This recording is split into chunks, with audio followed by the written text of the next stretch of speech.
Nah, Anies Baswedan itu nggak paham soal ini. Nggak paham soal bisnis, nggak paham soal ekonomi.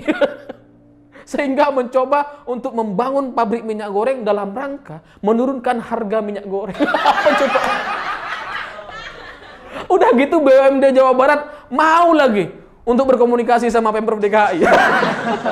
Ini kan sama-sama halu gitu.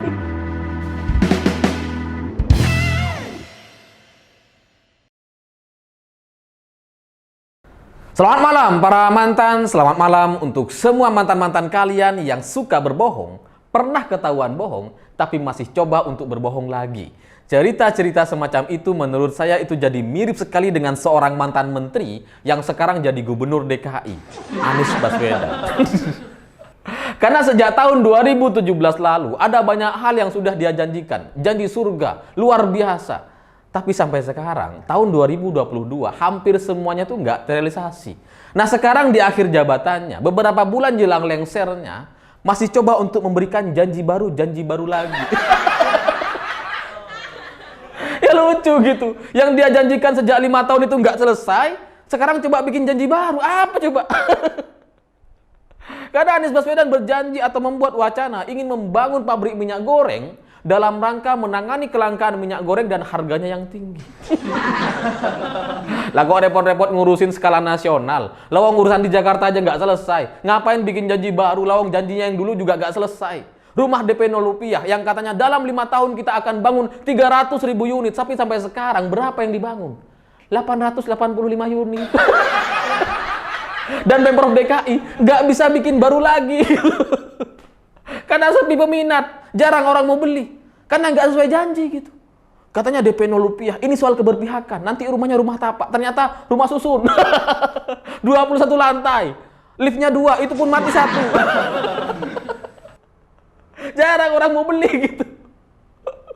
Dan karena permintaannya hampir nggak ada, makanya proyek ini nggak dilanjutkan. Ya nggak ada yang mau beli, siapa yang mau beli? 885 unit itu ibaratnya tuh ya mungkin pendukung-pendukung Anies aja. Relawan-relawan Anies yang dulu ikut kampanye paling gitu ya. Itu yang beli. Lainnya nggak ada. Tapi Pemprov DKI yang namanya pemerintah yang ahli tata kata gitu ya. Mereka malah beralasan bahwa ini gara-gara pandemi. Sehingga pembangunan infrastruktur itu banyak yang harus kita evaluasi. Nggak cuma Jakarta, seluruh dunia juga begitu katanya. Tapi kan lucu kalau terjadi di Jakarta gitu. Kenapa? Karena di sisi lain mereka bangun sirkuit Formula E. Di tengah-tengah pandemi. Gimana? Sementara rumah DP 0 rupiah nggak dijalankan gara-gara alasan pandemi. Kan ini mana yang benar gitu. Mana yang benar coba? Yang benar ya pasti karena masyarakat Jakarta udah nggak mau lagi dibohongi.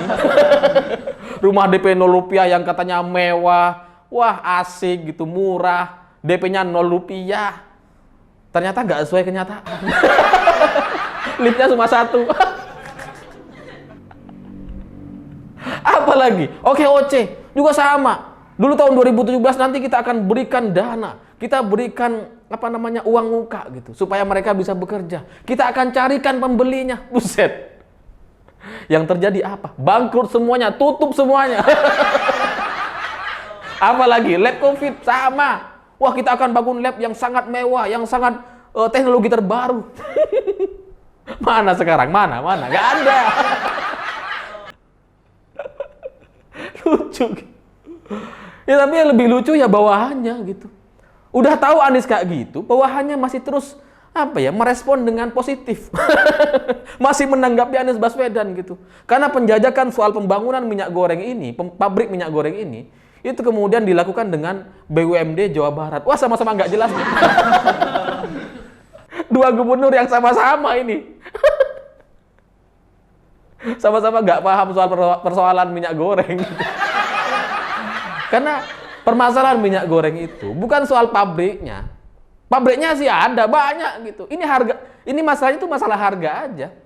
Dan harganya itu harga CPO-nya tuh kan ditentukan secara global gitu. Itu sama seperti BBM, sama seperti harga emas gitu, sama. Ada standar globalnya aja. Jadi kalau kemudian solusinya adalah membangun pabrik minyak goreng baru. Ya salah gitu. Karena masalahnya tuh harga CPO, harga bahan mentahnya yang masalah. Yang terlanjur tinggi sekarang. Gara-gara ada masalah di Ukraina dan Rusia gitu.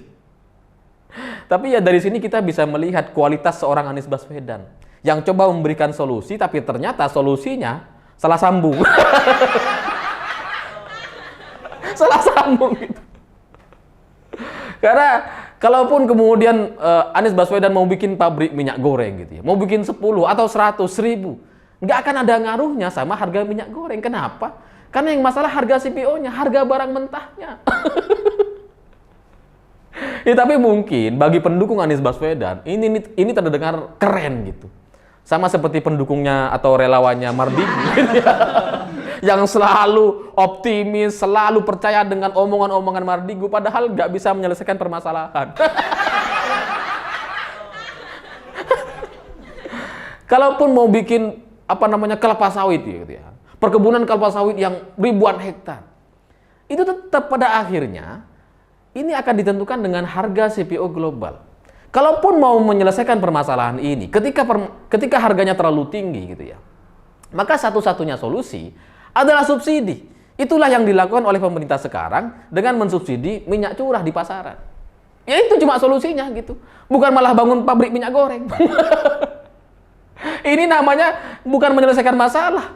Menyelesaikan masalah dengan masalah baru. Karena anggaran baru nanti kan muncul lagi gitu. Anggaran lagi, diserap lagi. Kayak lubang sumur resapan, serap semua anggaran. Dan selain itu, ketika Anies Baswedan baru berwacana, baru berencana, sebenarnya masalahnya udah selesai. Iya kan? Minyak goreng sekarang udah nggak langka lagi, ada di mana-mana. Masalahnya cuma satu, harganya yang tinggi. Nah, harga tinggi ini, yaitu kembali lagi seperti yang saya bilang sebelumnya, gara-gara harga CPO-nya, harga barang mentahnya, itu memang masih tinggi. Satu-satunya solusi ya subsidi. Nah, kalau kemudian banyak orang juga membandingkan dengan harga di Malaysia, harga di Singapura dan sebagainya, ya silakan aja bandingkan. Pada akhirnya, yang namanya antar negara, itu harganya nggak akan terlalu jauh berbeda.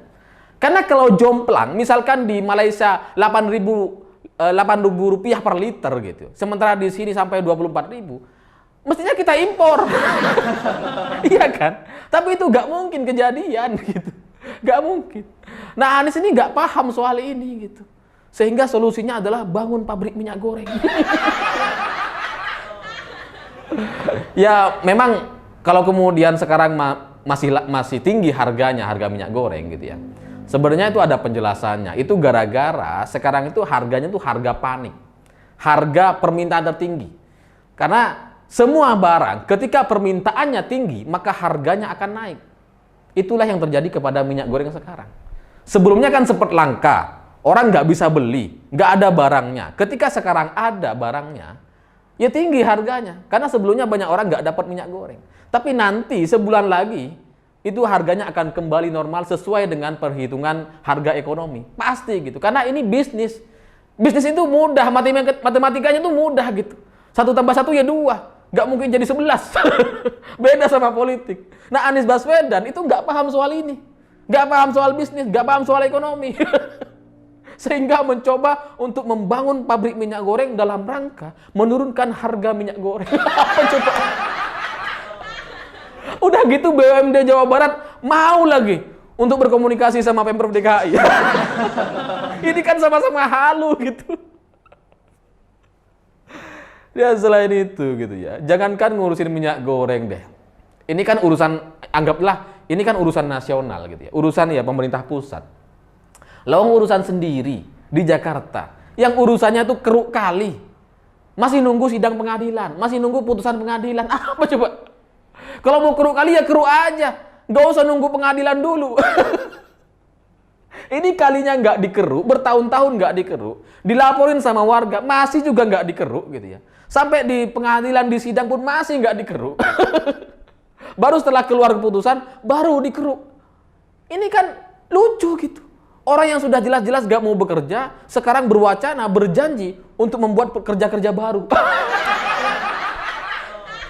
Itu sama seperti teman kita yang, wah bicaranya tuh ngedabrus. Nanti kita bikin ini, nanti kita bikin ini, nanti kita bikin ini. Padahal dia pengangguran. Ya lucu gitu. Modalnya dari mana kita nggak tahu kan. Sama seperti Anies Baswedan gitu. Lah kok mau bikin pabrik minyak goreng, lah suruh ngeruk kali aja dia nggak bisa dan nggak mau kok gitu. Ya tapi di sisi lain gitu, ini kan soal politik. Sebenarnya maksud Anies Baswedan itu bukan untuk bangun pabrik minyak goreng beneran, enggak. Dia tuh cuma cari-cari sensasi aja, cari-cari pemberitaan. Supaya diberitakan, supaya dibicarakan. Dengan harapan ada beberapa orang yang nggak paham gitu ya, yang nggak paham dengan konsep ini, bisa percaya dan salut dengan Anies Baswedan. Wah hebat, wah visioner. Oh nanti kalau Anies jadi presiden itu bisa menyelesaikan permasalahan minyak goreng. Itu harapannya gitu. Ya, tapi kan masyarakat kita hari ini udah nggak bodoh-bodoh banget gitu kan. Kita bisa lihat Google, kita bisa baca banyak referensi. Udah nggak bisa lagi dibohong-bohongi sama Anies Baswedan gitu. Dan kalaupun Anies Baswedan ingin mencari panggung tahun 2024 nanti, ini kan juga jadi kayak bumerang bagi dia gitu. Karena saya yakin ada banyak orang dari desa sekalipun itu paham dengan konsep minyak goreng ini gitu. Karena kita sebelumnya sudah terbiasa bermasalah dengan BBM. BBM itu kan sempat naik tinggi harganya dulu di era Pak Mantan gitu ya. Sampai kemudian antri di mana-mana. Samalah seperti minyak goreng sekarang gitu ya. Dan itu kemudian diselesaikan oleh Pak Jokowi dengan harga yang dilepas naik turun gitu.